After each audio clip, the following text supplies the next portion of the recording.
మీకు ఒక మాట చెప్తాను, ఈ మాటను మనసులో పెట్టుకోండి. మిమ్మల్ని చూసి మీరు సంపాదిస్తున్నారని కానీ ఎవరైనా మీ గురించి అనుకుంటున్నారు అనుకోండి, మీరు ఒకటే గుర్తుపెట్టుకోండి, నా దేవుడు నన్ను ఆత్మీయతలో ఆశీర్వదించడం మొదలుపెట్టాడు. ఆమెను చెప్పండి. దానికి ఒక పునాది వేశాడు దేవుడు. ఆమెను చెప్పండి. వాళ్ళు ఎంతగా మీ గురించి అనుకుంటున్నారో మీకు అంతగా భవనాన్ని దేవుడు కట్టబోతున్నాడు. ఆమెను చెప్పండి. ఆశీర్వాదానికి వారసులుగా మీరు మార్చబడుదురుగాక.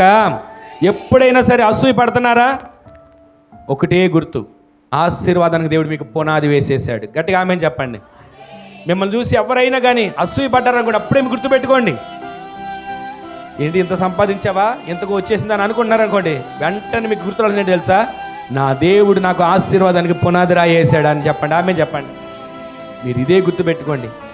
ఎవ్వరు మిమ్మల్ని చూసి ఎక్కిరించుకుంటున్నా, హేళన చేసుకుంటున్నా, మీరు అనుకోవాల్సింది ఒకటే, నాకు దేవుడు పునాది వేశాడు, ఆశీర్వాదానికి పునాది వేశాడు.